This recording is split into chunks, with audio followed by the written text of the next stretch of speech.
Are you guys ready? Let's do this. Let's start the show. Enjoy the show. Enjoy the show. Enjoy the show. Enjoy the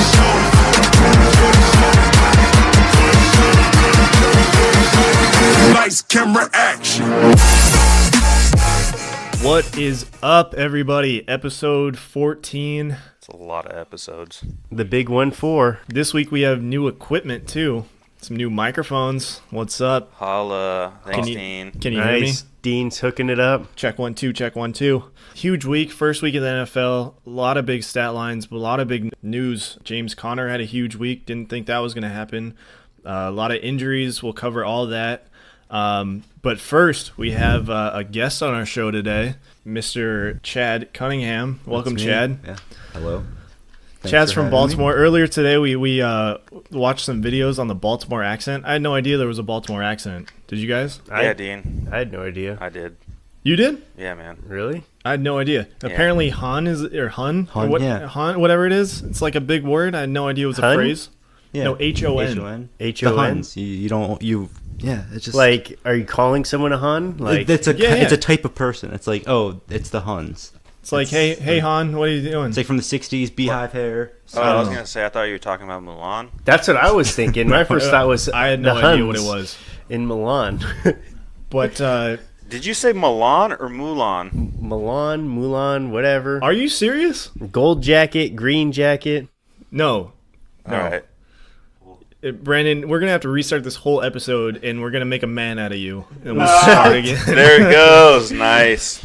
Chad is a giant. You're what, like 6'7"? 6'6", 6'7", yeah. So I had to look up this guy. He was called the Baltimore Giant, Hugh Murphy. He died in 1875. Chad, how do you not know this guy? You're from Baltimore. You should know their history. Right, yeah. Come on, Han. What are you Why doing? are you bringing up a dead guy? You compare him to a dead guy? Well, because he was the tallest guy to come out of Baltimore. And I feel like Chad had to be up there. He's got to be in the running somewhere. Definitely Dude, not. they grow up pretty big out there, man. Yeah, East Coast. We're pretty little out here in the West Coast. Well, they're trying to shake that hurricane right now. And Yeah. it's like going super slow now. It's like 5 miles an hour. It's no Yeah, big deal. it hasn't Oh, hit for us real? hard. Yeah, it Yeah. hasn't hit us hard. They said they evacuated. They told like 2 million people to evacuate. Yeah, it hasn't been that bad. So where are 2 million people fingers supposed crossed, to go? prayers to them and everything. Make sure it stays this way. But yeah, it hasn't yeah. been hitting them as bad. Yeah, man. But Chad, glad to have you on. Thanks for coming on the show. We'll talk a little bit about the Ravens and the Bengals game that was on earlier today. But first, Brandon, we did a podcast without you last week. You're back from Hawaii. How was the trip overall? It was good. Missed you guys. Definitely glad to be back. And Did you miss us, though? I I'm did. curious. Honestly, I really Because did. he did a podcast with Enrique while he was over there. But you got to understand. Yeah, Ryan's taking off his headset right now. He's done. You gotta understand. It's a 3-hour time difference. So when you guys are ready to roll, you guys are already in bed when I'm ready to roll. Yeah, you don't have your microphone on yet. So I think when you guys were trying to set up the podcast, me and my brother were probably at Maui Brewing Company. We're glad to have you back on here. The trip looked amazing. Yeah, I had a nice relaxing time. Literally dodged 2 hurricanes. There's a hurricane right before we got in. Hurricane started to set in. It's not they're not really calling it a hurricane, even though they're Tropical storm. calling it a tropical storm. Tropical depression. Yeah. But yeah, we literally left the day that the rain started hitting Weatherman it. Chad. Yeah, and no sun, no rain the entire trip.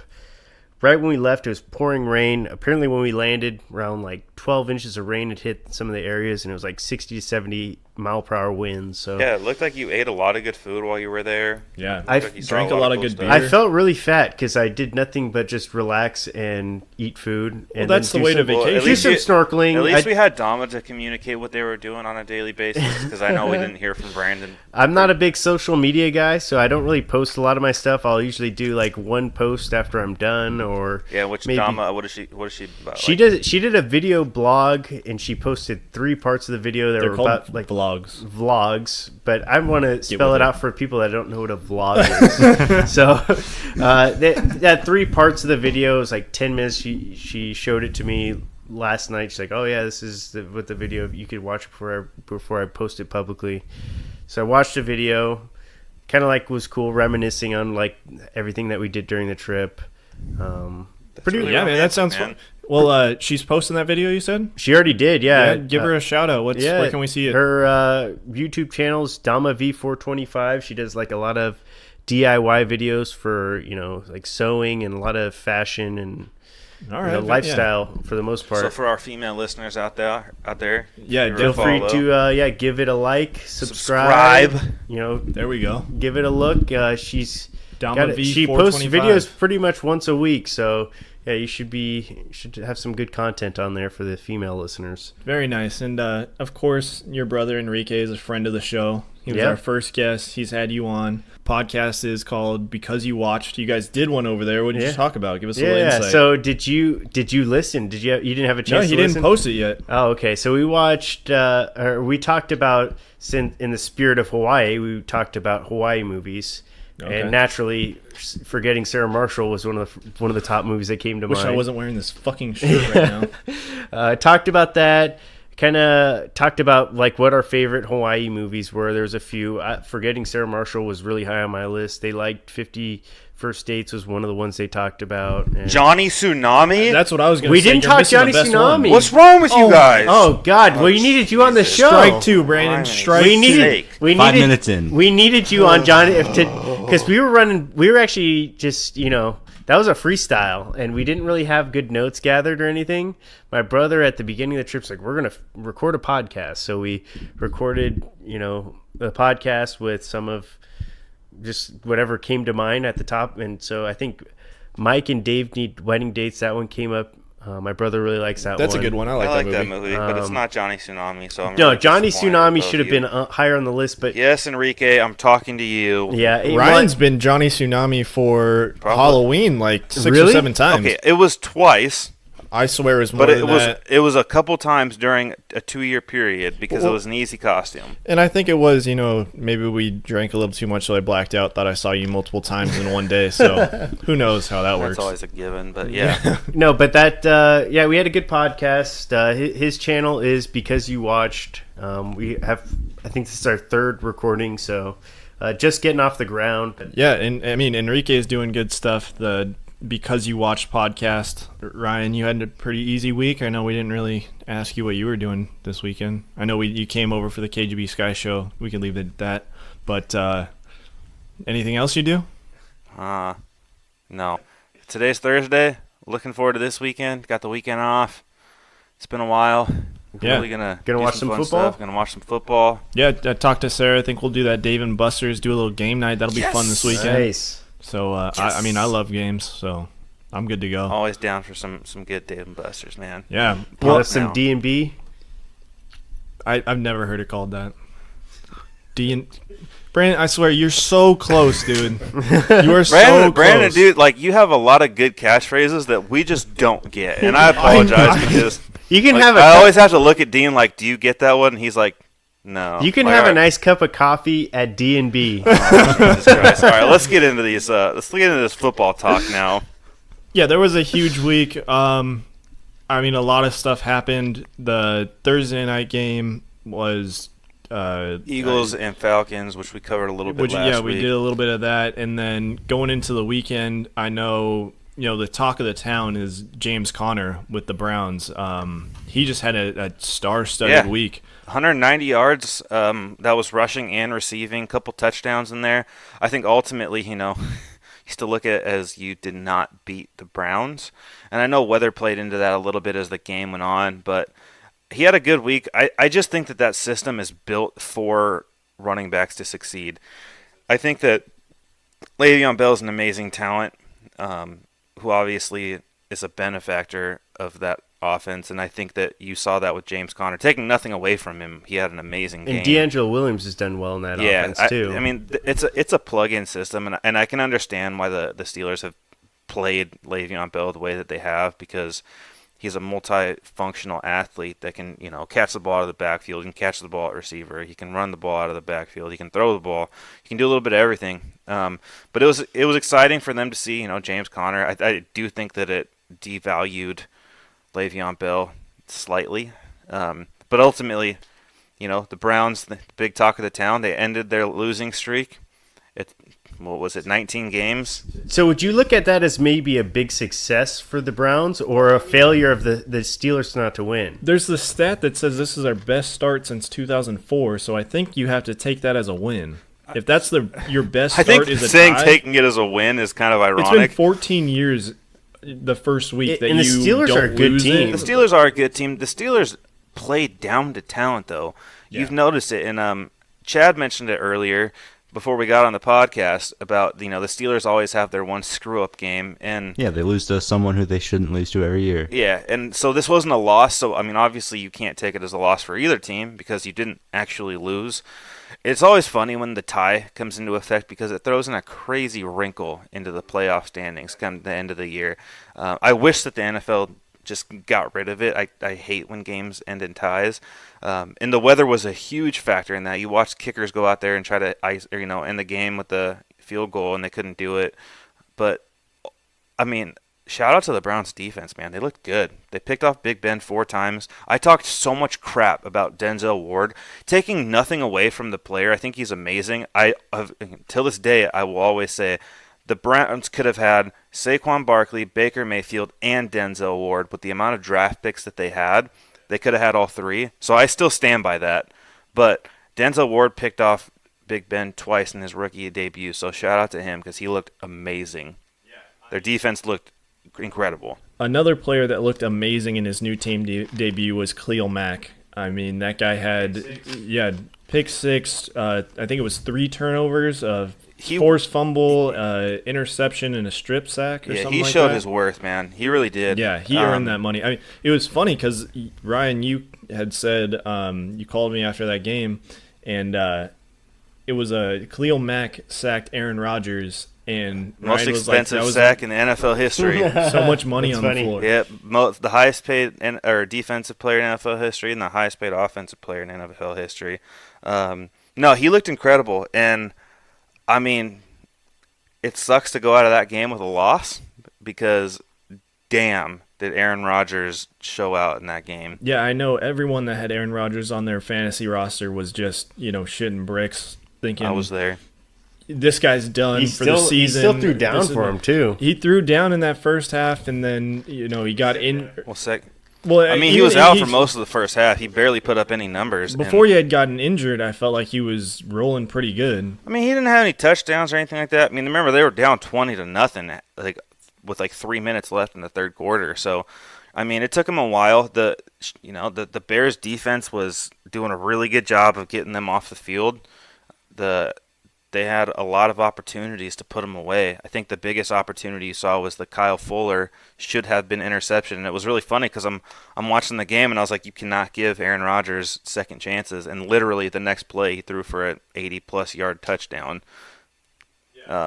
So he proved his worth too. And I mean, he did it on one leg. Yeah, and just the fact that he came back and put it down like that. I mean, that post-game interview was hilarious, though. His eyes were so glossy. That dude looked high as a kite. Do you think he's playing this weekend or no? I think he's going to. I think Yeah, I think they'll play him. Why wouldn't he? Yeah. I mean, it's a huge division game. It just depends on the severity of the injury, I guess. I mean, it sounds like it's a sprained knee. I mean, He wouldn't. gosh, He wouldn't have gone back in if it was that big of a deal. Yeah, Rivers played an entire year on a torn ACL. It's not unheard of, and it's not torn, so that's good. But the only chance that they have against the Vikings is if he's playing. That team looks awful when Aaron Rodgers is not out there. And obviously, Deshaun Kaiser, I wouldn't necessarily say he's an upgrade over Hundley from last year. He does have the ability to stretch the field a little bit more than Hundley, but Aaron Rodgers is the motor that makes that machine run. And I was in shock watching the whole thing because he's done it before. He did it against the Cowboys in the playoffs where he had that crazy throw across his body, put the ball in the only place his receiver could catch it, and went on to win the game. And, I mean, going down by 20 with 18 minutes left to go, and he just works his magic. It's incredible. I mean, he is easily the best quarterback in the NFL, deserving of his contract. Definitely deserving And, of his contract. I mean, you just see the value from him, like, in what he brings to his team. Every time a backup comes in, you're like, okay, these receivers are terrible. This offensive line is terrible. When he gets in there, it's like, well, it's a well-run machine. Well, the only backup that actually showed out was Matt Flynn. when he backed up Aaron Rodgers and threw that 5 touchdown game for like 500 plus yards, Yeah, whatever it was. Made him a lot of money. Because he was that gave him that Massive Seahawks contract. Yeah. And he still never had to start a game. Russell Wilson beat him out. we call it the Alex Moran contract. Yeah, right? Yeah. For all of you that don't know, that's a Blue Mountain State reference. But I mean, Ryan, your Chargers suffered a hard, I can't really call it a home loss just because, that stadium looked more red than it did blue. Dude, it's like that every week for them. I mean, I am It's a huge rough, Charger dude. fan, and I just feel bad for the players in that organization. Obviously, we all agree that the ownership for the Chargers is just shit. And it sucks that, they talk about selling out all their season tickets, yet it's a home game for every away team. You saw it last year when Philadelphia came to town. You saw it this year when the Chiefs were there. I mean, you saw it last year with the Chiefs, too. It sucks being in your home field and realizing that you don't have any advantage. But there was a lot of positives to take away from the game. I think that, they left 21 points on the board from receivers dropping ball in the end zone. I really wish they would just take Travis Benjamin out. I cannot stand that guy. I mean, he's a good punt returner. He's a good utility guy, but man, does he make a lot of mental errors. But like I said, there was a lot of good. That obviously the score was high, but special teams was a factor in that again, which seems to be pretty consistent with the Chargers. But Rivers looked good. I was really impressed with Mike Williams, the first-round pick last year, and then Derwin James, man. I mean, the fact that we got him at 17, he had a sack, he had a broken-up pass, he played more snaps than anybody else on that defense. So it looks like they're finding the quarterback of that defense. And people like to jump on this wagon with the Chiefs, man. And you remember last year, they blew away. I mean, obviously it was a close game, but their offense blew away the Patriots. Yeah. And they slowed down. You got to tip your hat. They're still a good team. Oh, they are a good team. I just think that people, I was listening to ESPN. They're saying the Chiefs probably have arguably the best offense in the NFL. And for me, it's like, whoa, let's pump the brakes. I mean, obviously Mahomes showed that he has a huge arm, and I will not deny that. He is one of the best arms I've ever seen. And it's not just the power, it's the accuracy. But there's a lot of weeks in the NFL, and there's a lot of things that can happen between now and then. And I think that offense did benefit from great field position due to some poor special teams play. And their defense looked terrible. Like I said, the Chargers left, and aside from special teams mistakes, the Chargers left 21 points in the end zone from dropped passes.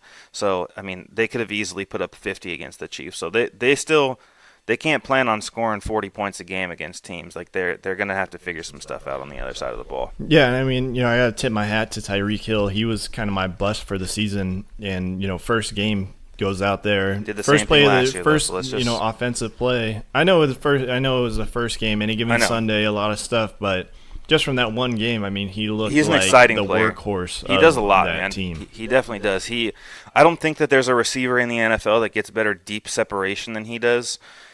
His ability to separate himself from cornerbacks as he's running down the field is incredible. And Mahomes has the arm to get him the ball.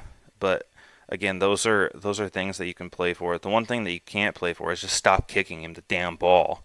I mean, every year we've seen this dude punt return. I was just going to say, it seems like every single year, special teams or some sort of, the line plays, there's always injuries that are playing into it, and that just is always, every single year seems to be the down. Joey Bosa's still out too, so the Chargers. Yeah, Joey Bosa's not playing. He's going to be out this week, possibly a few more with a foot injury. But there was definitely a lot of positives to take away from it. The Chiefs are not a bad team. The Chiefs are a very good team. Even when they're not good, they play hard. They're always in games. So a lot of respect to them. They definitely deserve the W last week. But they got a good rebound game this week too, against the Bills. Yeah. Oh, the Chargers. Yeah. So unfortunately, we won't be playing against Nathan Peterman, which would have been a plus. But we'll take Josh Allen instead. We'll be all right with that. Yeah, but Chad's team played the Bills, and the Bills are just horrible. I mean, like you said, neither Peterman played when the Chargers played him. 5 interceptions. Ravens get their first win. They were up 40-0 at like halftime, were they not? Flacco had a 120 passer rating in the first half. Then they pulled That's him. insane. The highest passer and rating. Flacco's terrible, so I mean. I wouldn't say terrible. Well, I mean, we Not saw great. We saw Not it tonight, but I mean, he's obviously better than Blake Bortles. So we were talking about it a little bit earlier. on it because Ryan, you're a Chargers fan, so Rivers is your guy. Chad is Ravens fan. Flacco's his guy. Asked him where did he put Flacco in the QB ranking. Ooh, this will be fun. Oh, He said top 12, top Okay. 15. I agreed with it. I think that I would think he's right at Yeah, 15. I mean, I you said gotta maybe give the guy some 15. credit. Obviously, he wrote a defense to the Super Bowl, but he is a Super Hey. Bowl winning champion. In the playoffs, he's a great quarterback. well, no, Yeah, it's a you short sample size, but I mean, you still need a quarterback that's going to guide you through the playoffs, even if you have that great defense. Yeah, so the absolutely. quarterback, we talk about how Eli Manning got lucky because he had those 2 Super Bowls where defense kind of carried him, but he still had to make that those in the plays. run game. They still had to make those plays down the stretch. That he had to come through in the clutch to win those games for him. So But Ryan, where do you put Rivers in your quarterback ranking? Obviously, they're like you look at quarterbacks from a tier level, and you got your Drew Brees, your Aaron Rodgers, Tom Brady is obviously up there. I think it's a coin flip between him and Big Ben, because To what, close out the top 5, top 4? ish. I mean, I would put him in around like the top 7. I mean, you got to remember this dude is statistically one of the best quarterbacks in the history of the NFL. Yeah, that's the thing. Just from a numbers standpoint, I think Rivers is definitely proven He his obviously worth. doesn't have the Super Bowl attribute or success that some of these other quarterbacks have, but But it's I not mean, only you that; could- it's also the win record. And his win record's solid too compared to a lot of teams. I mean, dude, you guys a lot like, of that was from his early career, exactly. but- I mean, the dude's been in the league for 15 years now. So let me put it this way: Phillip Rivers or Matt Ryan? Philip Rivers. that's a Absolutely. close. Those two are Dude, like Matt right at Ryan- the same level for me. Matt Ryan is the most overrated quarterback in the NFL. I mean, he's been to a Super Bowl, and He has actually, been to a Super he Bowl. actually should have won a Super Bowl, but he Should have won a Super Bowl. So what, you think he's Would you say overrated? Eli Manning's better than Philip Rivers though? No, He has 2. So the Super Bowl conversation is different. That is a but team. but he still guided them though. It is a team accolade. You look from GM to coach. It's You know, not it's quarterback- not the be all tell all, but I think it still factors in. It does. I think from a numbers standpoint, they're pretty even. What you just think because he has Julio Jones, he's kind of riding that out? I just or- think that he has benefit more in his career off of the athletes around him. Where Rivers, there was a stint there after they got rid of Vincent Jackson where he was throwing to Legadou Nane, and You do. I remember him. yeah, I mean, like he's definitely had to work with a lot yeah. less. So I just think that his ability, and it's old school, man. I've been talking about this forever. Like the Philip Rivers quarterback is dying off. You don't see quarterbacks that aren't able to move their feet as often anymore. I mean, there's no more Peyton Mannings. There's no more Tom Brady. There's no more Philip Rivers. It's all about not quarterbacks that like run, but quarterbacks that have the ability to move around in the pocket. I mean, Joe Flacco's anytime you want to jump in, man. But there's a lot to be said. I mean, but like I don't think that it's far. I don't think that Philip Rivers is significantly better than Matt Ryan. I think they're both top 10 quarterbacks. I Yeah. put Matt Ryan, Phillip Rivers, and Matthew Stafford all in the same conversation or same tier level. Like Yeah. you said. I would throw them there, and I think they're just Well, I don't know, outside the man. top Stafford. 5. Stafford's starting to. But Yeah, he's Stafford, having a- Stafford really. I mean, you talk about Philip Rivers having no one to throw to. I mean, Dude, you can't though. Megatron. No, You gotta well, That's like remember. when saying he that was had he was Vincent a, Jackson and I can't think of the he was name a higher of his- regarded Gates, quarterback you know when what I he mean? had Megatron though. Yeah. No, Matt Stafford's he's a solid quarterback. I mean, obviously he had a really bad week 1. A horrendous week But one. I mean, you think about like what a quarterback's job is, and the leader of your team, the person that has the ability to get multiple people the ball, the person that has the ability. There's a lot of things I don't like about Rivers. I think he has poor clock management. I think that he has, Yeah. I mean, he's like the audible king. yeah. That guy can't go up to the line and just snap the ball. He's got to make 8 adjustments. You know, Yeah. it's different if you're Peyton Manning doing something like that. Yeah, But it's hard. I mean, there's so many different ways. Like some people might have Cam Newton as a top 5 quarterback. I don't know if I would have him in the top 10. I But don't Matt think Ryan so. and Cam Newton have both won MVPs. honestly, I think Russell Wilson's better than Cam Newton. If you look at like Yeah. a somewhat mobile quarterback or a person that can use their I'm, legs. I'm actually pretty high on Russell Wilson. No, I'm think pretty high on he's- Russell Wilson. I would actually say Russell Wilson's definitely better than Phillip Rivers. I would actually say that he's better than Ben Roethlisberger. And I know those guys are pretty highly touted quarterbacks because they've been doing it well for such a long time. But Russell Wilson has Aaron Rodgers-like ability, but with more athleticism. Well, this year there was a lot of young QBs that were taken. I mean, Sam Darnold led the Jets to win over the Lions. We talked how Matt Stafford had a terrible week 1. You think Sam Darnold has a career that's going to be up there in the talks of top 5, top 10? I mean, he looked really good after that first interception. He's a USC quarterback, man. Yeah, I mean, I'm a huge USC fan, but they haven't produced any good quarterbacks since Matt Leinart, Mark Sanchez. Carson Palmer's their best one, and he played for 4 or 5 different teams. And he barely got one. He could still be a journeyman and still be a good quarterback. Yeah, I mean, Carson Palmer's not a bad quarterback at all. I don't think that if you're an elite quarterback, you're not moving around to that many teams. I definitely think that I don't look at week 1 and just start feeling inspiration that he's going to be a top 5 quarterback in the league. Yeah. I think that win was a product of the Jets defense showing up. And their defense scored like 21 points. I know that's what I'm saying. He did have like a nice pass to Robbie Anderson for a touchdown, but his first pass was a pick 6. So it was like.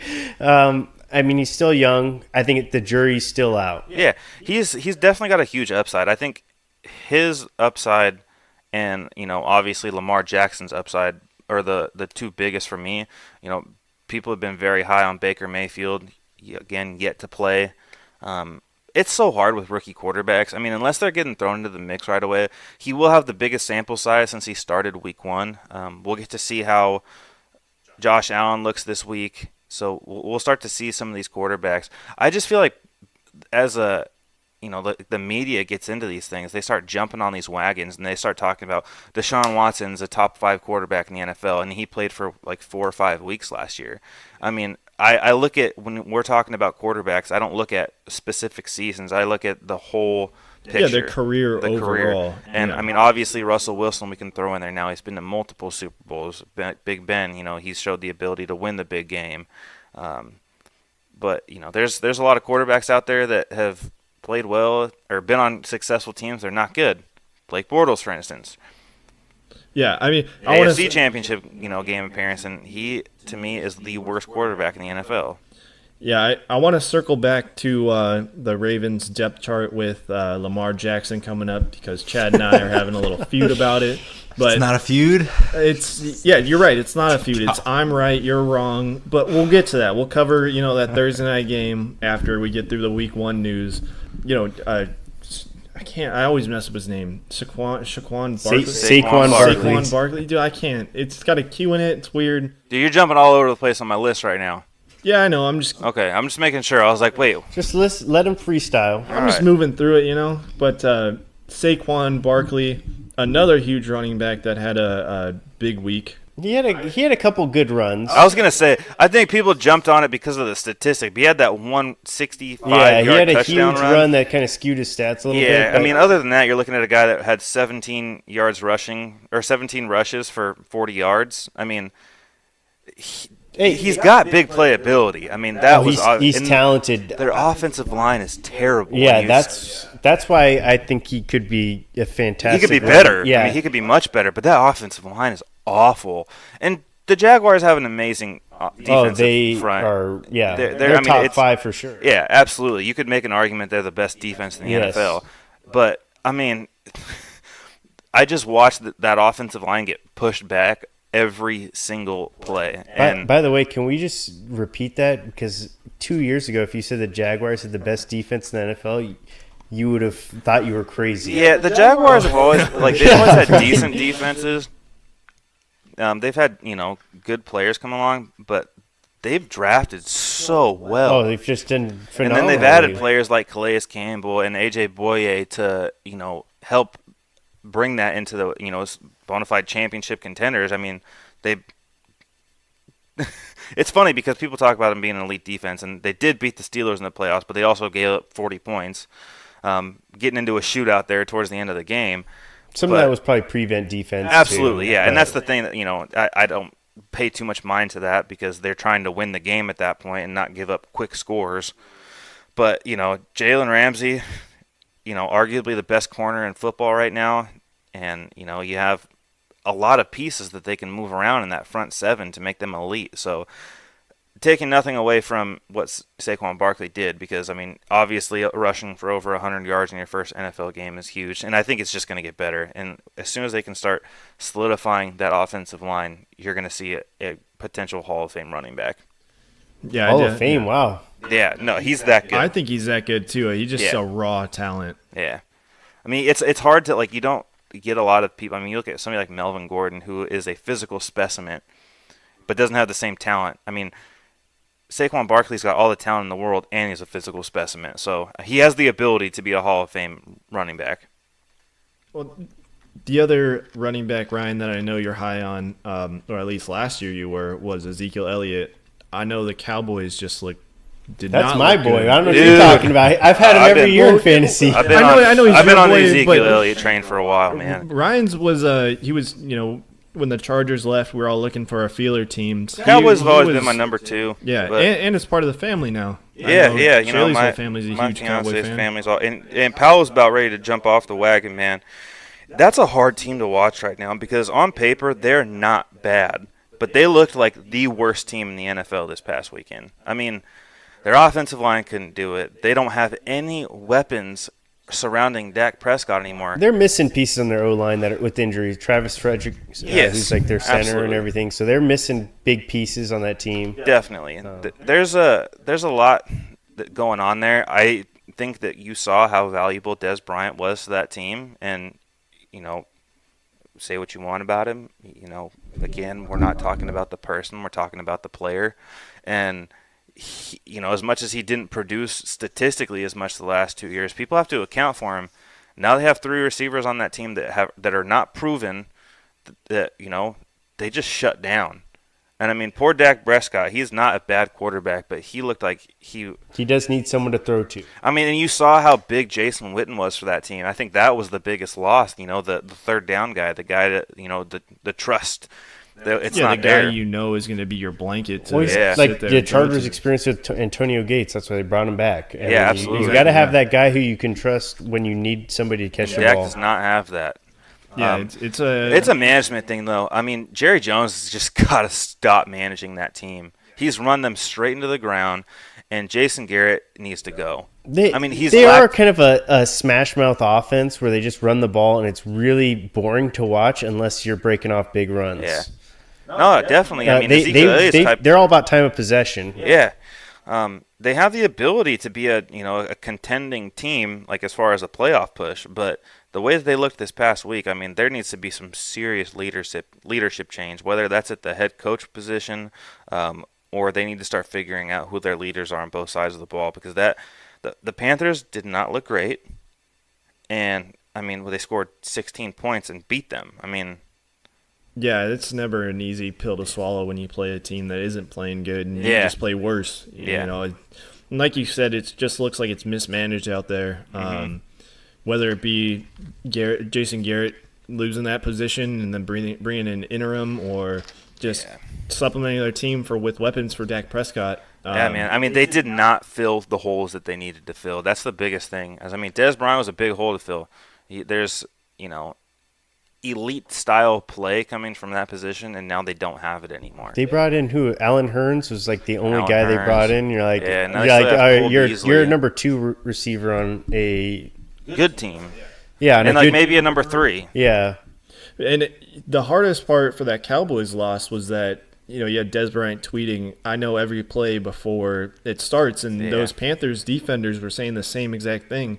Yeah. When you start week 1 and defense knows your signals, to learn that to change your signals the next week and change your audibles and everything like that from week to week is just going to be a task in itself. So It's rough, when you man. come out and you just look bad and everyone knows what you're going to do, it's hard to grow from that.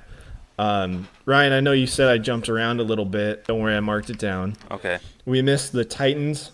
That was a rough week for them. Mariota goes down. They had a huge Absolutely. rain delay, or was it It thunderstorm? was a 7.5-hour game. Yeah, that was crazy. I couldn't imagine. It was like Mariota went down early, Yeah. and it was almost like they could clear him before Yeah. he came back. No, and then they lost Delaney Walker for the year. That's a huge loss to that team. My brother was cursing. He's got him on fantasy. Yeah, man, I bet. He drafts Delaney Walker every year. Your brother had but a he's not terrible week hurting, in fantasy this week. He still did really well, even though he lost. No, but like that's must be really hard for him. But yeah, I mean, they suffered a lot of injuries. Yeah. Their left tackle went down too. Mm-hmm. Yeah, it was bad. Hopefully some of those guys come back. Obviously, you're not going to see Delaney Walker back this year, which is a huge loss because he's one of the best tight ends in the NFL, in my opinion. I think he's a top 5 tight end in the NFL. Definitely. No argument there. Yeah. Another game that we skipped over was the Saints and Bucs. Oh, Jesus. That was that whole Ryan Fitzpatrick Fitzmagic thing. I don't know what you guys are feeling on that. I'm going to go out on a limb and say that nobody here projected the Bucs to beat the Saints in that game. No, and I definitely did not see them scoring 40 points against the Saints. I mean, the Saints do not have a bad defense. But I was listening to Stephen A. Smith this week, and he had the Bucs as a top 5 team in the NFL, and I was like, "Are you outside your fucking mind?" I want to like, what's wrong with the Saints offense? They were running last year. They were running the ball a bunch, and then this year they decided they want to start. Well, they got slinging it down around. quick. I know, but I mean, they got down like 21-3. But why their 21-7. defense was so good last year was because they were running the ball so much. The defense was fresher. Yeah. Well, I mean, you get down in a game, the whole playbook kind of goes out the window. So, I mean, they still stayed in it. It was like 43-40, I believe, the final score. They were exchanging blows early on, though. Yeah. So it was like a shootout throwing the ball. So to me, I thought it was not a well managed game from Sean Payton's perspective. Yeah. It's week 1. I mean, I don't look at that loss and think that the Saints are any less of a team, but I also don't look at that win and think Tampa Bay is a. I think that's an anomaly. Yeah, and they have. I mean, Tampa Bay has weapons. Mike Evans, Deshaun Jackson. If Jameis Winston ever comes back, it's a terrible human being. Well, I mean, even if he does come back, I think Fitzpatrick, if he wins 2 or 3 more games, he's got that starting job. Yeah, and then they'll go 8-8 like he does every time. I mean.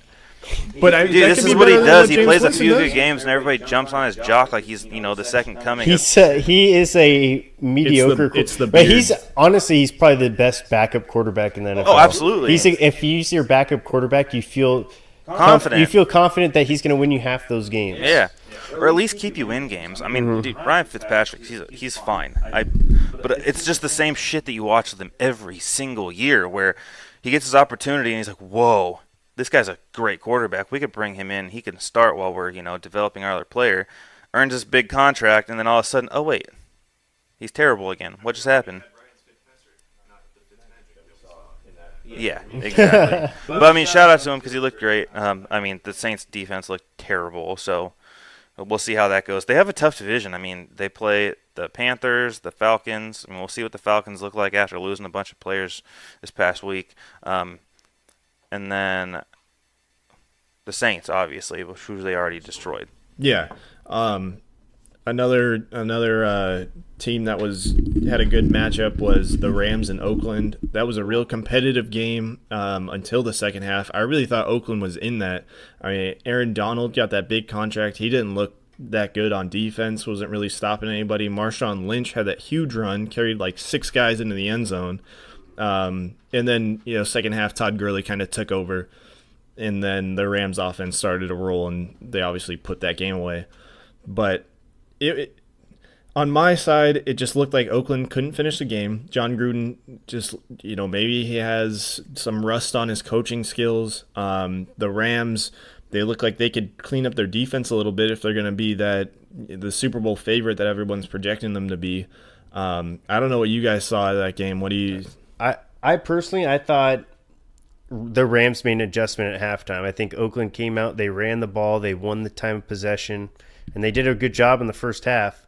But the Rams are way more talented than the Raiders are, and that's the reason why they ultimately won the game. Raiders made several mistakes that I think obviously cost them the game. You look at that one interception that Derek Carr just tossed up. Horrible. And I remember because I had the Rams on my fantasy team, their defense, and the DB picked it off, and I was like, wait. Did he throw it directly? He floated it up straight to him, and I was like, wait. Do the Rams have the ball, or is it the Raiders? It was so straight to him. So. Absolutely. I will give the Raiders a lot of credit for their first half game plan. Yeah. I just didn't. They obviously didn't make the adjustments that they needed to, or I guess the counter adjustments that they needed to as the game progressed. And like you said, you saw Todd Gurley take over, you saw Jared Goff take over, and you saw the ability in the defense to close out the game. Oakland's not a great team. No, and Derek Carr has been again another player that had a good year, and we start thinking of him as this top tier elite quarterback. And he's been making the same mistakes since day one in the NFL. I mean, thinking that his ability is, greater than it is, or maybe it's, thinking that the defense is worse than they are. But I mean, he made some poor decisions, had some poor throws. We'll see if Marshawn Lynch can carry that team a little bit more with the run game. But John Gruden's supposed to be this offensive mastermind, and you didn't really see it during that game. Yeah, you didn't see too much adjustments like you guys had said. They brought back Martavius Bryant, which I kind of think is another dumb move that the Raiders are doing. They've been making dumb moves. They cut him. They traded him after they traded some draft picks for him. They traded draft picks. They cut him because they thought that he was going to fail a drug test. So they wanted the open roster spot. So if he did fail, they weren't going to be out a roster spot. So I get it. But you have Amari Cooper, you have Jordy Nelson, and then you had Jared Cook. Jared Cook had an amazing game. Yeah, 180 yards receiving. I mean, he was obviously the go-to guy. He was obviously a focal point. They also have Doug Martin, too. It was like they're trying to assemble the 2012 All-Star team or something like that. Dude, Doug Martin and Marshawn Lynch. and Freeman from the Falcons are two guys. You changed Derek to David, and we're looking at Madden 2006. Yeah. But... yeah, hopefully Oakland gets their shit together because they just hopefully didn't. not. Yeah, or hopefully, well, for Ryan's sake. For Ryan's sake, I guess not. But dude, I mean, as you know, you guys are not fans of the Chargers anymore because of their move. I mean, think Oakland's got their whole team picking up and moving to Las Vegas at the end of this year, and the moves that they're making are not the same that of the Rams or that of the Chargers. I mean, give the Chargers some credit. Obviously, 9-7 last year without making the playoffs, but they've been able to put a product that people should want to see. And the Rams are putting together this Showtime LA team that people are going to want to buy tickets for.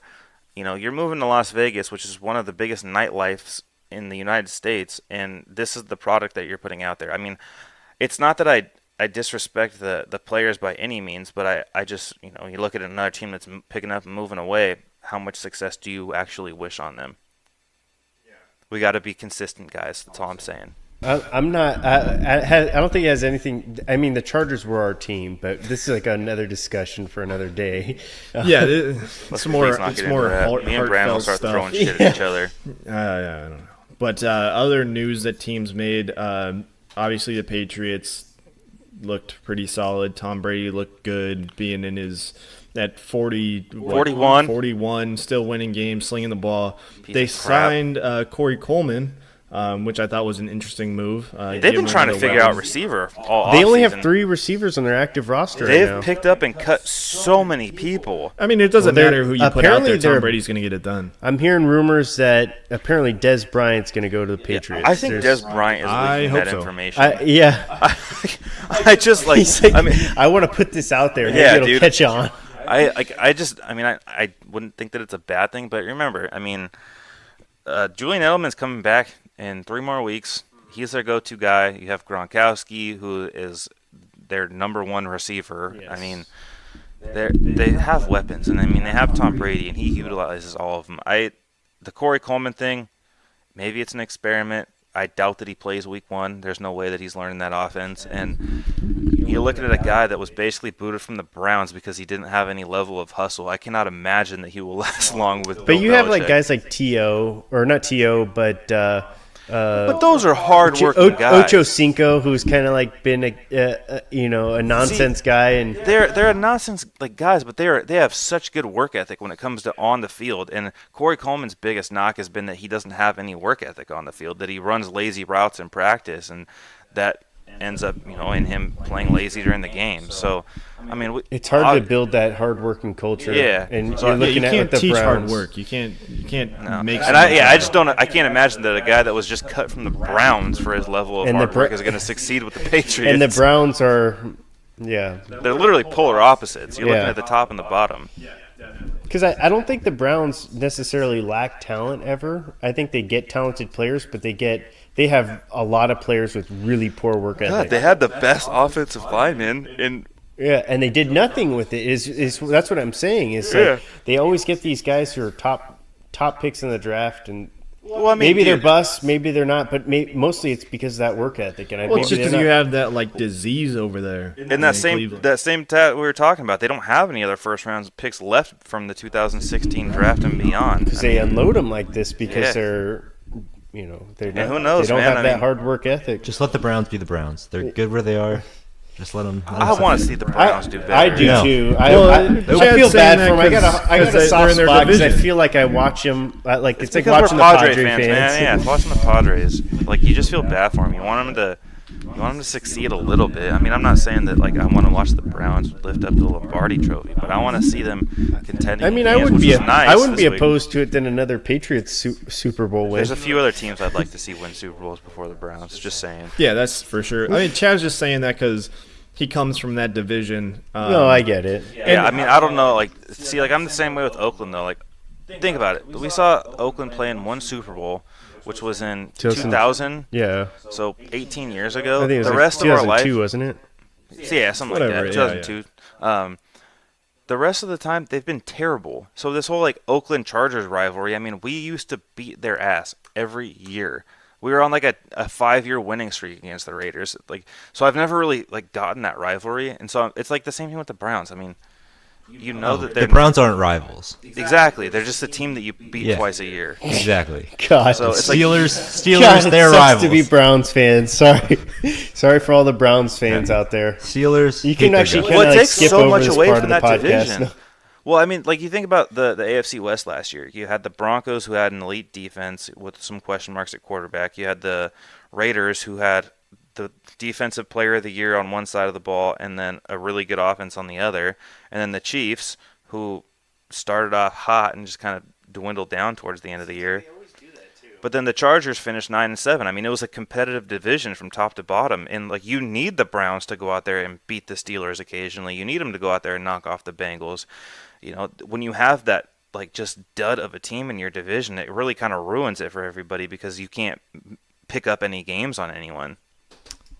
Yeah, usually that's the case. But the Steelers, again, they'll just lose a game where they're not supposed to, and it'll make it a little bit competitive. Yeah, I mean, we saw the Ravens game tonight against the Bengals. Not great. Ravens did not look good out No, there. not great. Especially Bengals defense defensively. looked real good.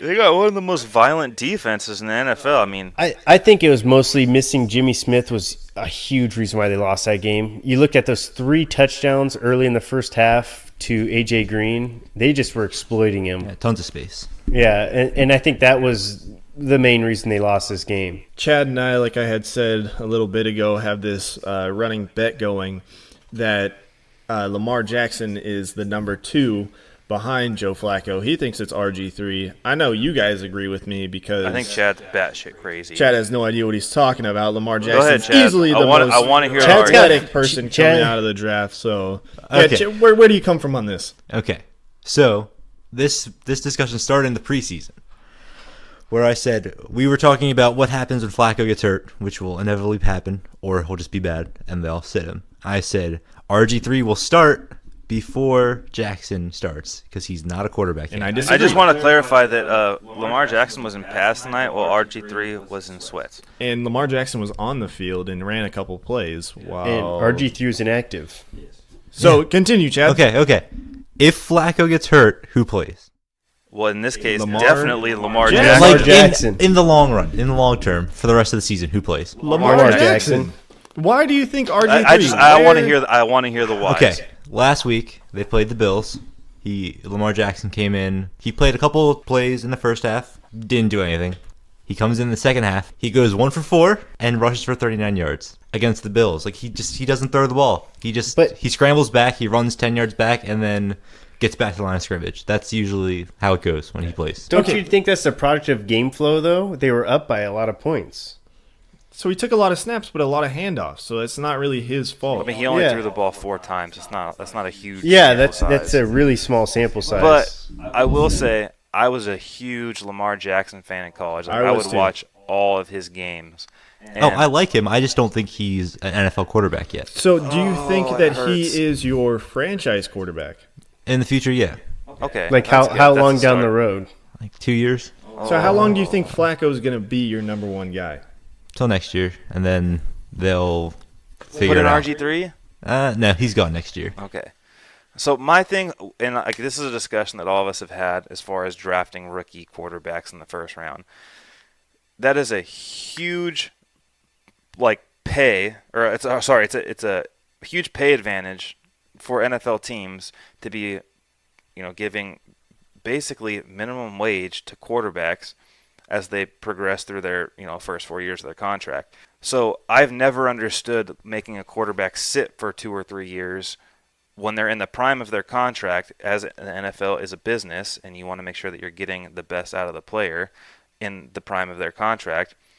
And you don't draft a guy in the first round if you don't want to see what he has to do. So obviously their future plans have nothing to do with Joe Flacco. You don't draft a quarterback in the first round. There were plenty of other players that they could have taken, but you don't draft a quarterback in the first round if you don't want to see him play. And with that being said, he needs experience. He needs to learn the NFL game. Because in college, he showed the ability from year to year to have a better percentage, completion percentage, to increase his amount of touchdowns, to decrease his amount of interceptions as his team got worse. So as much as he has a running style quarterback, he does look to throw first. And I think that's one misconception that you saw a lot with RG3 in college was since they put up these massive run totals that people just kind of have this idea that, they're a running quarterback. No, it's still in that same concept where they have the ability to move around the pocket to throw. He's got a lot to learn, but he needs game time experience in order to make him. Yeah, and that's my whole argument, and it just got blown out of proportion. Thinking with Dean, Dean likes to do that. Dean thinking that I just hate Lamar Jackson. I just think Well, the way you proposed it made it seem like RG3 is nowhere near being NFL ready. When Other way around. You mean Yeah. Lamar Or, Jackson? sorry, yeah. Lamar Jackson was nowhere near Okay. being NFL ready, and I thought that, looking at him from preseason standpoint, Okay. maybe he needs a little work, but He's when a they raw throw talent, him in man. there, Like, he's but going he's to got the arm strength but to do it. I feel like this season, having 3 quarterbacks, if it came to it long term, they would play RG3 over But Jackson. remember, they technically have 2 right now. I will say this to agree with Chad a little bit. Damn, Brandon, here we go. No, there is. You're on thin ice tonight. Dude, you are within slapping range right now. There is value in having a quarterback sit behind a good quarterback. You look You at used a very key word there. a good quarterback, and that Where? and Flacco's a good quarterback. Come on. Whoever gets him next year, I don't know if I would bargain. consider Flacco. That's why I would kind of side with Ryan here. But to your sentiment that a quarterback, if you're going to draft one, you got to start him right away.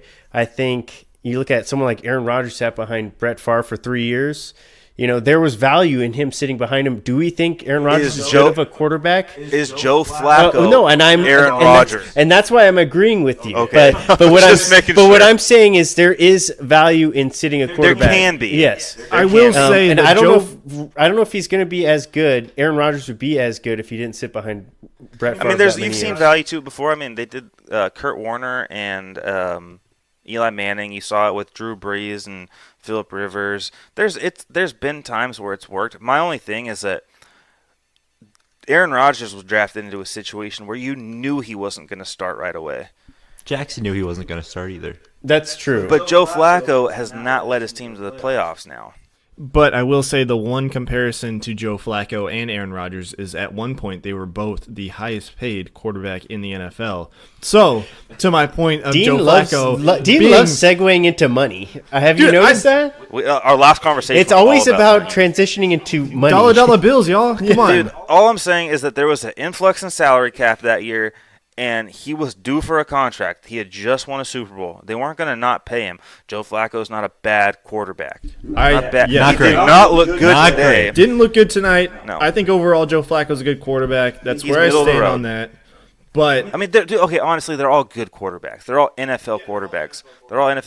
They're all good. It's just a matter of playing well in big moments. I mean, you saw him last year, Week 17, blow the freaking game against the Bengals to get to the playoffs, and the Bengals were terrible. yeah, I mean the Bengals are the reasons why the Bills went to the playoffs last year. Yes, and that is depressing. Yeah. But I will say, end of the day, Chad's going to owe me a beer because I'm right. Lamar Jackson's going to start before RG3. We'll see when. I mean, the only reason that I think that Dean's winning that argument is because, like I said, RG3 is holding the clipboard tonight. I mean, that's just a statistic. If Joe Flacco goes down, that's where they're ranked on the depth chart right now. Yeah. You can't argue with the depth chart. I'm talking long term this season. RG3 is not a bad quarterback. He's dealt with a lot of crap. He looked great over this the years. preseason. Oh, Jesus He did. Christ. He looks good. Okay, the Browns are like 7-1 in preseason games over the last 2 years. Yeah, Ravens are 5-0. You don't want to look into preseason too much because a lot of teams are just resting their starters, and you're watching.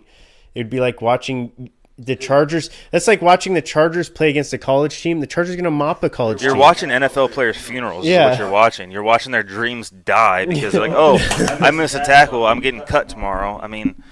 It's crazy. You watch receivers out there wearing number 8s without names on the back of their jersey because they're like, we have to fill out the roster tonight. It's like, did you ever see that movie Invincible with Mark Wahlberg? Yeah. And he's like, oh, there's no name on my locker. And he's like, does it matter? At the end of the day, you're gonna get cut. And then he ends up proving him wrong, which is pretty awesome for the movie. True story too. But no, the Ravens. I think they have a bright future. They have, decent weapons outside now. They've obviously been looking for that a long time. I'm a huge Tony Jefferson fan. San Diego native. Used to play with him in passing league all the time. Eric Weddle's obviously still there. Nothing but love for Eric Weddle. Easily my favorite player. Yeah, I mean they have a lot of. Dean's always been down for the Weddle. And I will until the day I die hate the Steelers. So go Ravens in that division, man. Yeah, it's going to be an interesting division. I love the smash mouth football that just comes out of that. Dude, those games are so exciting to watch. People are like, oh, they're so fun. Those are the best Thursday night games, and are. I've never had like a team that I've liked in that division. No. Yeah. Like I said, if I'm picking a team in that division, it's the Ravens. I do like the Steelers Ravens. I think that's probably my favorite matchup. We got to go to that bar. There's a Baltimore Ravens bar around here. No, it's Dirty Birds and PBs. Bubs is a Steelers bar. I was like, we don't want to go there. No, when they play the Steelers, we got to go because it'll get rowdy. We'll go. All right, it's just unless it's not during the Charger game because I got shit. But yeah, I think if it's a Charger game, I got stuff to do. Otherwise, I don't have stuff to do. No one wants to watch a Charger game. Let's get real. But honestly, I think the Steelers are taking that division. Brandon, where are you standing in that? I think I'm in agreement. Steelers. I think Ravens could be a wild card team though. I don't think the other two teams. If they fix their line, they'll make the playoffs. Dude, the offensive line is the hardest thing to fix mid-season. It's true. If you don't have that figured out before the season well, what's starts, his name's going to come back from injury? I don't know people's names. Staley. Yeah, he'll come back. No, I mean, we've learned that with the Chargers over the years. I mean, as soon as you have a one hole, I mean, it blows apart the entire These big guys just roll their ankles so easily because they're stepping hard. on each other and they're backing up. I mean, you're in the meat of all the content. Plus, they got so much weight on top. That's why they're rolling them. Ankles and knees are no fun. We just saw one of the I think it was a linebacker jump over someone and he hurtled over him. Mosley. And when he landed, it looked like a normal land to me, but apparently he tweaked his knee. And when big guys just have like a slight tweak in their foot, it doesn't take much to. Big boy, a lot of weight. But I think that's enough NFL. I think we kind of covered everything in week 1 in the Thursday night game. Baseball, there's not too much. Red Sox were the first ones to clinch the division, first team to 100 wins. 100 wins. There's about 17 games left, give or take. We could really see multiple teams with 100-win seasons. The Yankees, the Astros, the Red Sox. Yeah, the Yankees obviously are tanking though, man. Yeah, get your losses out of the way. The Yankees are going to be a wild card team. We've known that since we've known that for quite some time. Red Sox are winning that division. Nothing obviously, new there. Our Padres are out. Chad, your Orioles are way 100, out of there. 104 losses. Just checked. My goodness, Wow. they beat the 104 mark. That's crazy. So or the 100 mark. How many games are left in the season? Do you think they're going to It's like touch 17. 120? They definitely could. There's like 17 games left in the so season. They definitely could. They definitely could. There's like 17 games. They can win one more the rest of the year. Yeah, so they're sitting our best player now, Adam Jones, just because they're pissed at him. Well, your best player's playing in Los Angeles now. Yeah. Your best player should be playing for the Padres. Adam Jones, San Diego native. I know, Shout out. man. Oh, yeah, definitely. Adam Jones, man. he's sitting on the Morris High bench. School. But the NL West is looking like a Terrible. crazy mess too. I mean, every team keeps moving up to whoever wins that division is going to the playoffs. Everyone else is not making the Yeah, wild they're card. missing. I mean, the Dodgers did just beat the Cardinals, so that moved them up a little bit in the wild card standings. They're still 1.5 games back from the Rockies, who just beat the Diamondbacks. The Diamondbacks are kind of falling apart right now, 4.5 games out of first place. I think it's all coming down to that final week. Yeah, dude, you are so right, because the Dodgers are only 1 game out. of the wild card. Whoever gets hot in that last week is going to win it. Well, the bad Yeah. part is that the Dodgers still have the best Chances. chance of winning it They get to because play the play Padres, the Padres. again. Yeah, they get to play the The Padres. Padres are first playing time. good ball, though. They're playing big spoilers right now. Yeah, they I definitely. hope so, That's man. their We MO. just series sweep against the Mariners, who have the same win record as the Dodgers. Yeah, and that's saying a lot, because the Seahawks are playing you mean Houston. Mariners? Oh, I'm so No, sorry. you're good. The Mariners are playing Houston, Oakland, and the Angels. And, I mean, don't sleep on – I mean, Texas obviously has a bad record, but they're not a bad team. Yeah, no, and that's why I'm saying the Padres are. They're playing spoilers this year. Yeah, they always play good in September when they're out by 50 games. They're out by 50 games, Yeah, but then they've they been start entertaining winning, right now. They have been. As We a Padre talked fan, about that a lot. As a Padre fan, I traditionally want the season to be done.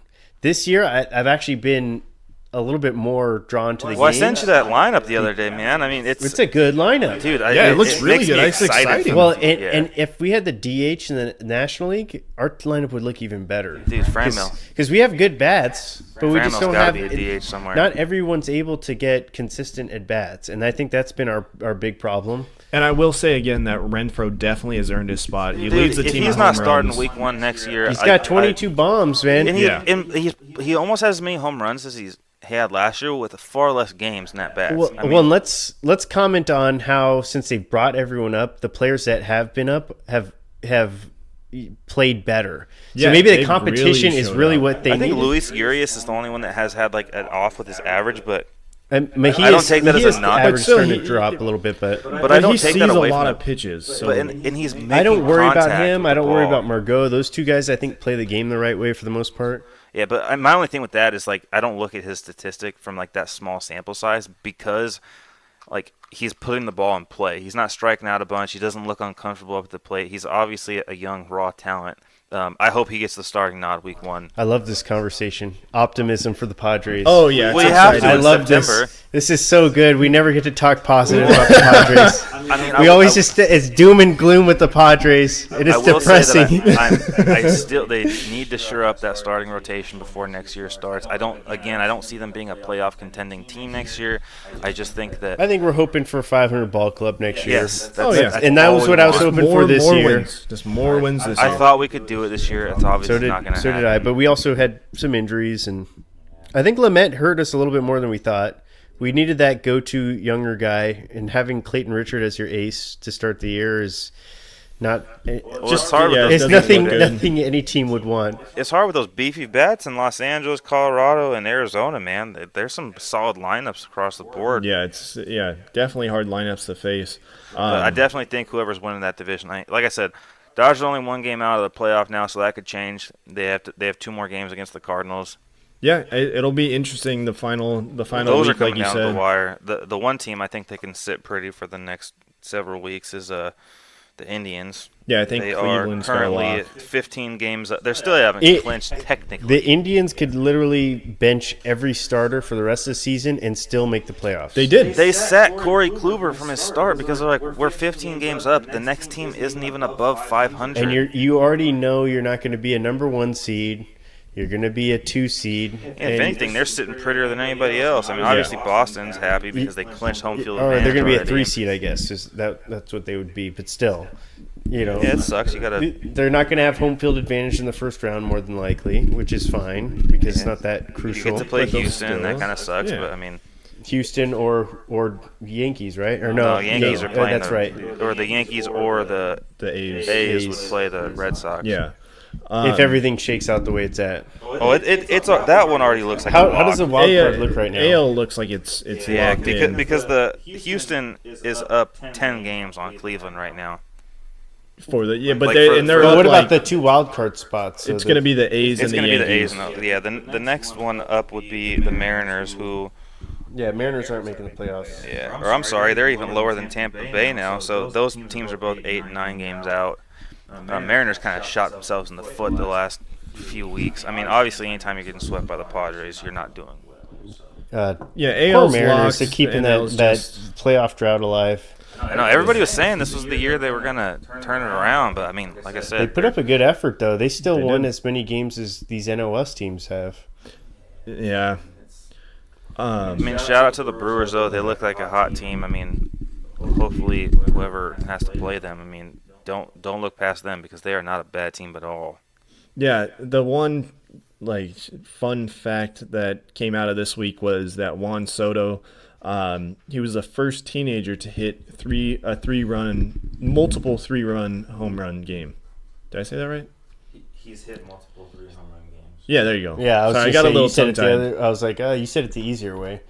Yeah, I went the long route to say that, but I thought that was interesting. Yeah, I he mean, better that's- keep it up because he's gonna have to be the face of their franchise once Bryce Harper walks out the door. Yeah, and then JD Martinez is just continuing his ballot for earning the Triple Crown. I mean, Yeah, that I guy's saw been that. on fire. He's close. Yeah, we haven't had one since Miguel Cabrera. We haven't had a perfect game in the last 8 years either, though. We're 8 to 12 years. Padres had one close earlier this year with what was that guy's name? We ended up cutting him. He went he Tyson Ross. No, he went 7 perfect, and then after that, his next 3 starts, he just got shelled after that. Yeah, Tyson Ross came close too. I can't remember his name right now. God, Well, obviously it wasn't that important if we cut him. So he played awful. I think he overthrew his arm that start because he was pretty awful after that. yeah.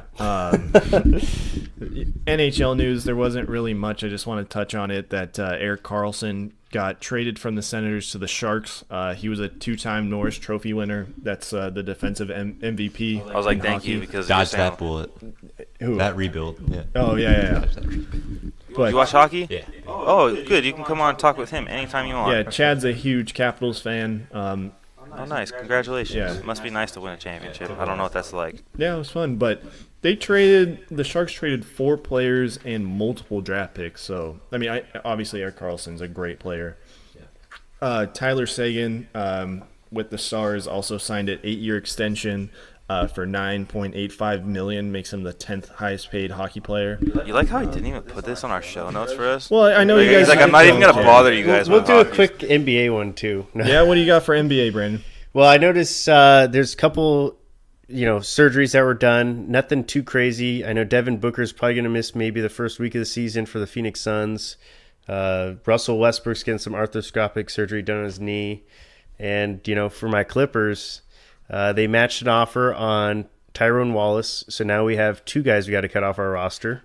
Or at least trade by the end That's of the coming season. right down to the wire, man. Oh, got, we have got we months have left of the we have a season. solid 10 guards on our roster. Well, I just meant the start of the NBA. Is Oh coming yeah, pretty soon. they made some moves late last year too. But the big news was Ralph Lawler, after 40 years, going to be hanging up the microphone. He used to be Chargers play-by-play back in the day, and the San Diego Clippers guy. Go Chargers. So yeah, Ralph Lawler's got some ties to San Diego. So shout out to Ralph Lawler. He's going to be missed. He's definitely, I think, what makes Clippers broadcasting worth watching. Yeah, I think that kind of wraps up everything that we have. Ryan, you had our stat of the week this week. It kind of goes back to football, but I'll let you take it. Go ahead. Stat of the week? Stat of the week. Or the day. All right. Stat of the day. Stat of the day. There we go. Stat of the day, dabba-dooba-doo, stat of the day, dad of the day. Here comes that what? Stat of the day. Bop. This one goes out to my longtime client, Andy Johnson, who's a huge Bengals fan. Sorry, he's from Ohio. Since the Browns came back to Cleveland in 1999, the quarterback with the most wins at their stadium is Ben Roethlisberger. That's pretty sad. It's a great stat. It's a great stat. That's So, that's the saddest stat I've heard. No, so I really, tried so hard to keep this from you guys. I told Dean the other day, and I was like, I'm so excited to see Brandon's face after I say this because it tell me that it's not I feel bad pathetic. for him. Dude, in the last almost 20 years, God, quarterback with the poor most wins. What's that poor franchise, man? God. Like, and think about that. He plays there once a year. Yep. God. Once a year, and he has more wins than Once a year any of needs their the most winning quarterbacks. quarterback. That's so sad. God. Oh my That poor franchise. They deserve. Those fans deserve so much more because they're so. Baker Mayfield's Remember, we got a went lot and of saw shoes to them. fill. We saw the Browns play the Chargers at Qualcomm, and those fans showed up. The Browns Dude, they have a fans, diehard fan base. The Browns have a really diehard fan base, so they really deserve much more than what they get. Yeah, dude, it's rough. Do you know how many wins it is that he has? He has 14 wins inside Cleveland Stadium. So the next quarterback has to have 14 wins at home Yep. to beat Big Ben. So they can't do that for at least the next. Well, I mean, if it's the Browns, Yeah, it's going to take like 5 seasons. shit. I mean, they still haven't gotten a win. It's been 19. Jeez, Last thing they did was the Chargers. that's horrible. Oh bad, man. Ryan again with a great stat. I feel like you should just do them every week. You just have Dude, I'm killing these Bangers stats. week He's to coming week. out with them. Every week, Where do you just get good these, ones. by the way? I got this one from my client, but I just, do a little research, some fun facts about specific sports. I mean, Brandon, you're going to do our plug of the week Yep, this so- week. So what do you just take us out? We're going to be wrapping up 3 Amigos in a Podcast this week. You can follow us on Twitter at the number 3 Amigos in a Podcast. You can listen to us on Podbean, iTunes, Spotify, Google Play Music, and Podcast Addict. You can listen to or you can go to our website at the word 3 Amigos in a podcast.wordpress.com, and or you can send us an email. Feel free to give us your thoughts at 3 Amigos in a podcast at gmail.com. yeah, and look out for our Instagram account. We're going to be making that within the next week. Give us some likes, give us some follows, share our page. And again, just another platform for people to give us some feedback if there's something that we're not covering that you want us to cover, or something that we're talking too much about. Plus, you can let see us our know. pretty faces. I got a haircut this week. I feel good. We're going to try to get a little bit more active with Yeah, we're getting a little more social. media. Yeah, we're getting a little more There social. we go. Not just like after vacations. Yeah, not a Brandon social media guy, but Brandon, that was great. Again, we are 3 Amigos in a Podcast. Chad, thank you for coming on. Chad from Baltimore. Thanks for having me. Don't know much except Flew for all the way out here from Baltimore Yeah, just all to the way. talk. Yeah, about it. yeah. long That's the way distance to flight. do it. Yeah, don't know much about any other sports except for Baltimore sports, but it was fun. It's all right. That's all we need is a little, Baltimore love every now and We then. need It's some good to have variety. East I feel like Coast we love. talk a lot of Padres, a lot of Chargers. We talk Yeah. a lot of the local sports, so it's nice to get perspective from a team outside of our norm. I'm really looking forward to talking to you in 16 weeks about how Lamar Jackson's doing.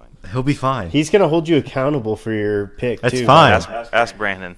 Oh, yeah. I remember everything. Yeah, I brought a. I, He will I- start I, next I year. He will defended start Blake next Bortles season. as like a fringe 15 quarterback, and he just like ran down every quarterback that was shitty. And I was like, well, he's probably in that range too. So ever since he looks at me every time he mentions Blake Bortles to remind me that I defended him for a little bit. And I'm pretty sure it was more like a top 10 quarterback. I did not say top 10. I don't know. You definitely ranked him high up there, though. I put him in the top 15. I put him 15. I put him like right in that range.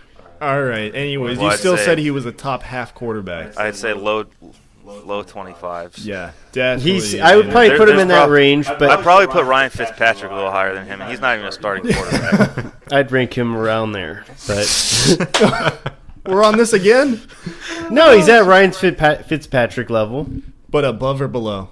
like right there. Like, Right it's there. in the Not discussion. answer. One's above, one's below. No, they're like in that same discussion. Oh, Jesus Christ, No, no. you got to rank them in All right. numerical order. Who's above? Who's one? Who's two? I don't know. I would have to look at what they've done recently, but one's actually gone to an AFC Championship game and the other hasn't. All right. We'll leave it at that. Again, we are 3 Amigos in a Podcast. Thank you for listening. Shout out Dama V425. Check out our YouTube channel.